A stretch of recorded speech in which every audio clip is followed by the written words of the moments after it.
Pépites du net, vous savez, très chers invités, on va fouiller sur le net afin de trouver quelles sont les informations que nous réserve le monde, quelles sont les informations qui nous sont partagées sur le digital. Et malheureusement, nous avons sorti pour cette semaine une information assez triste, mais qui met en lumière un sujet assez important, qui est la chirurgie esthétique. Il y a donc une dame au Cameroun qui a été se faire opérer afin de diminuer la graisse, aussi bien de son ventre que de ses cuisses, que de ses bras. Il y a des images qui sont très difficiles à soutenir, qu'on va essayer de vous partager. Je vous avoue que c'est assez compliqué puisque la dame est décédée. Donc elle est partie pour se faire de la chirurgie esthétique. Elle a rencontré un médecin, ils ont été dans un centre de santé et suite à ces différentes opérations, elle n'est plus rentrée à la maison. Elle est simplement morte. Il y a des images, comme je vous l'ai dit, où on voit que c'est quasi de la charcuterie.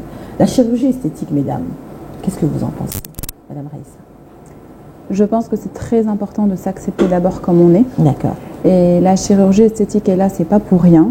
Donc si après vraiment on a des choses qu'on veut changer, qu'on ne se sent pas bien, des choses qui vont nous permettre de mieux vivre, de mieux s'accepter, là oui je suis pour. Okay. Mais de la chirurgie esthétique pour enlever du gras ou des choses comme ça, je pense que c'est invasif plus qu'autre chose. D'accord. Mika de Young, chirurgie esthétique c'est le choix de tout un chacun. Je respecte les gens qui le font, mais je ne le ferai pas. D'accord. Parce que j'ai des gens dans mon entourage qui ont perdu la vie aussi. D'accord. Donc à un moment donné, je me dis s'il faut prendre tant de risques pour pouvoir se sentir bien dans sa peau et jusqu'au point de perdre la vie, il ne faut pas le faire. Parce que vous le faites pour vous, mais vous oubliez les gens qui sont autour de vous. Et voilà, c'est un respect que je donne. Donc toutes les femmes qui se sentent bien dans leur peau, qui ont, parce qu'il faut avoir de l'argent, c'est pas n'importe qui se le permet. Donc allez-y et faites attention et réfléchissez 2 fois. Faites attention, je pense surtout aux médecins à qui vous vous adressez. Ouais. Faites des recherches. Aujourd'hui, le digital met à notre disposition plusieurs informations qui nous permettent de savoir si le médecin est qualifié ou pas. En tout cas, qu'est-ce qu'il a déjà fait avant. Ne vous laissez pas comme ça aller, parce que je vois qu'à Kinshasa aussi, nous commençons à avoir des centres de chirurgie où il y a vraiment des interventions qui sont mises en place. Beaucoup. Mais attention, le digital ment beaucoup. Un médecin peut faire de la publicité mensongère, donc renseignez-vous avant chez les patients. Comment on fait? Oui, exactement. On fait comment du coup? Du coup, on demande à des gens qui ont testé avant le médecin. Voilà. C'est la valeur sûre. Parce que le digital avec la publicité mensongère, c'est pas très fiable. Hein. Donc, trouver des personnes qui se sont fait, qui ont eu une chirurgie au sein de l'établissement auquel vous voulez vous adresser. Demandez-leur quels étaient les résultats, quelle était l'expérience du patient, et ensuite décider de faire ou de ne pas faire. On voit quand même énormément chez les Kinshasa des jeunes dames qui vont, qui ont une formation je ne sais pas où et qui reviennent avec des piqûres qui piquent dans tous les sens.